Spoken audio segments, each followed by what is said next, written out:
I want you to picture two very different rooms. Okay. Room number one is in Geneva.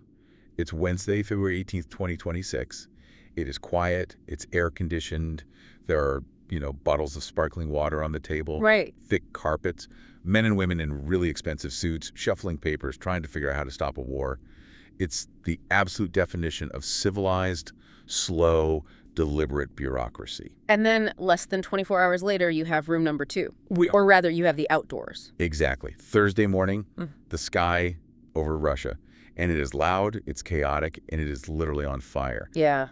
We are talking about one of the most massive drone swarms we've seen in weeks. 113 drones, to be exact, crossing the border and slamming into infrastructure. It is a totally jarring contrast, isn't it? I mean, going from the hushed tones of diplomacy to the roar of air defense systems in the span of a single sleep cycle. That is exactly what we're digging into today. Welcome back to the Deep Dive. We are looking at the events of February 19th and 20th, 2026. And we've got a lot of ground to cover. We really do. We have a thick stack of reports here. We've got the Russian Defense Ministry's official numbers, local updates from regional governors in Pskov and Bryansk, and we've also got some really interesting data from the International Energy Agency, the IEA. And we're going to need all of those sources because today isn't just about counting explosions. Right. It's about understanding the correlation. Our mission here is to figure out how a completely failed meeting in Switzerland leads to an oil depot burning down 500 kilometers from Moscow. So let's start with the why before we get to the what. The trigger point really seems to be this total collapse in Geneva. Right. The timeline is incredibly tight here, which is why we have to start with the politics. On Wednesday, you had these U.S.-mediated talks. This was the second day of the specific round. And usually when we cover these things, you expect a long slog. Oh, yeah. Sleepless nights, extending the deadline, vague statements about constructive dialogue. Instead, this thing fell apart faster than a cheap umbrella. It really did. The session lasted only 2 hours. 2 hours. Yeah, and in the world of high-stakes international diplomacy, 2 hours is practically a greeting and a goodbye. You can barely get through the opening statements in that amount of time. And the reaction to it was immediate. We saw Ukrainian President Zelensky jump onto X, formerly Twitter, and he was not happy at all. No. He accused Russia of deliberately prolonging negotiations. But he said something else that really caught my eye. He mentioned that the talks might be in their, quote, final stage. Yeah, that phrase is doing a lot of heavy lifting. Final stage implies we're at the end game. It raises the stakes immensely because if you believe the end is near, every single delay feels like a betrayal. Right. On the flip side, you had Vladimir Medinsky, the Russian negotiator, who was he was opaque. He said further negotiations soon, but gave no date, no specifics. It was a classic stall tactic. Okay, but here's where I want to push back a little bit. We are saying the talks collapsed on Wednesday afternoon and the drones hit Thursday morning. Right. But you can't just snap your fingers and launch 113 long-range drones, right? I mean, the logistics of that, programming the flight paths, fueling, intelligence, that takes a lot of time. That is a great point, and it's one a lot of people miss. This wasn't necessarily a knee-jerk reaction where someone stormed out of the room and just hit a big red button. Right. In modern warfare, you have what we call contingency packages. Packages, like pre-planned attacks. Exactly. You have the mission planned, the targets selected, the drones prepped. It's essentially sitting on the shelf, ready to go. The failure in Geneva was likely just the go signal. Wow.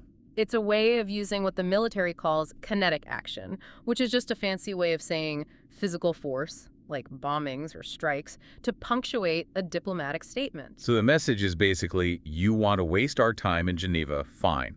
We will waste your oil refineries in Pskov. Precisely. It turns the battlefield into a negotiating table. Well, let's look at the negotiating that happened on the battlefield then, because the scale of this attack was massive. Unprecedented. The Russian Defense Ministry reported intercepting 113 drones. And what struck me looking at the map, and we should probably paint a mental picture for you listening right now, is that this wasn't just one swarm headed for one city. No, it was a wide area saturation attack. Imagine a map of Western Russia. You have the border regions, obviously.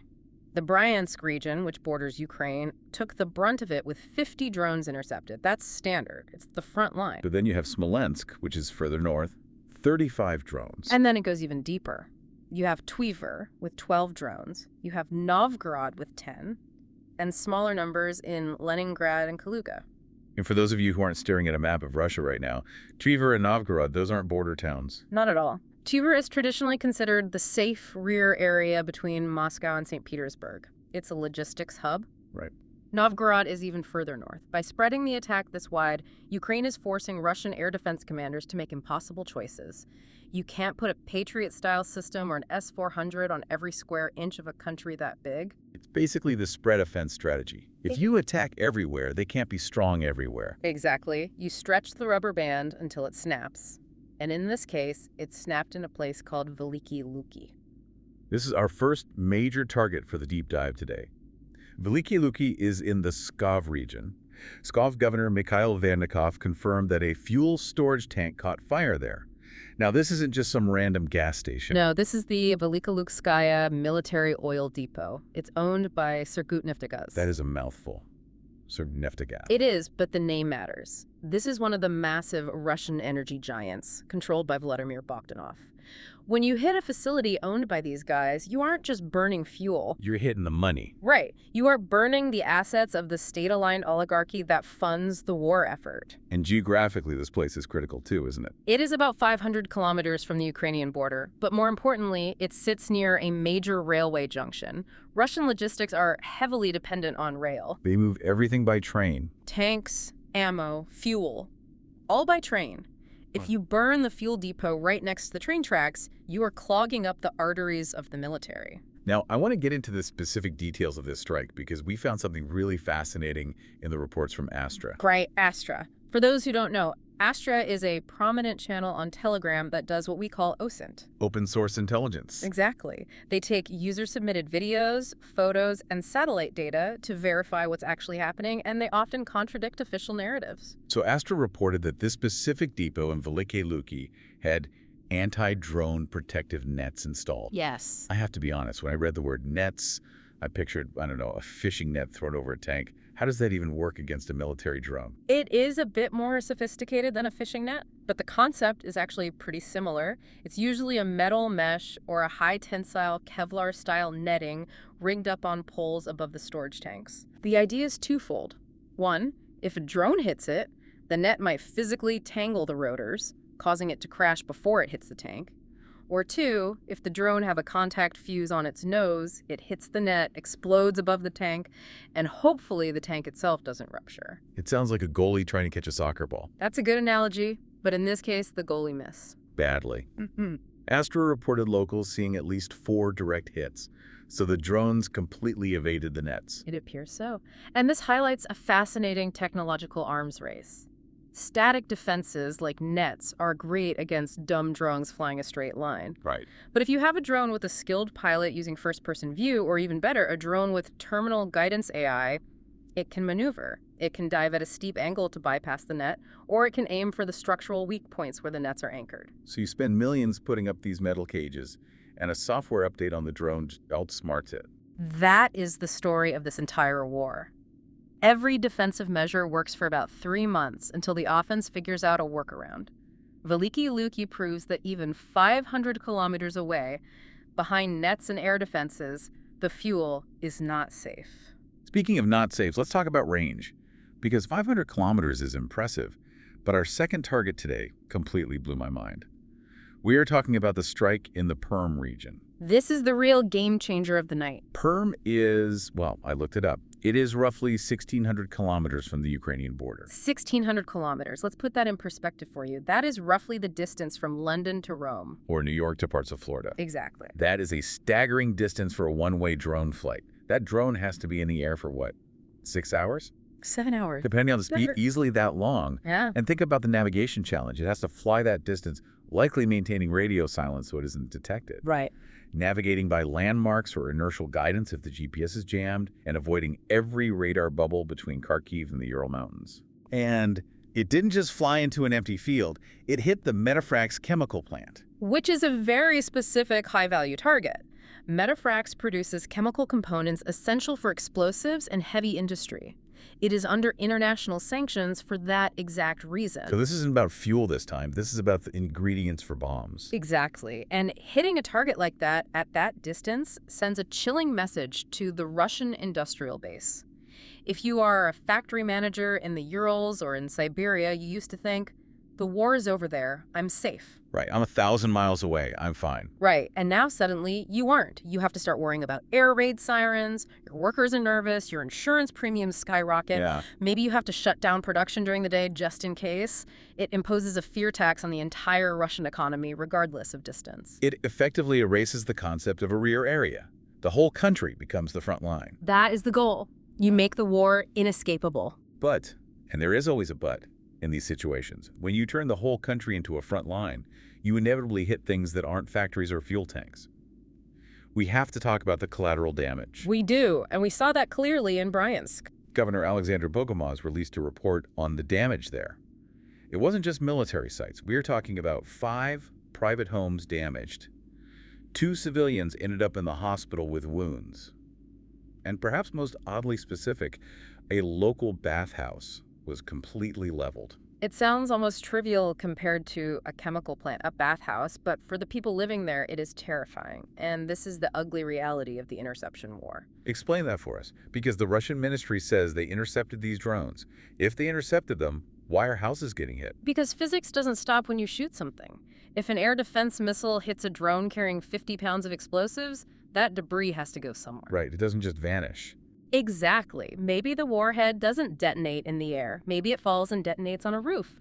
Or maybe the drone's guidance system gets jammed by electronic warfare, and instead of hitting the factory, it veers left and hits a house. So even a completely successful defense can result in civilian casualties on the ground. Absolutely. And that creates a different kind of pressure on the local government. The governor of Bryansk has to explain to his people why their homes are being smashed, even when the army says we shot everything down.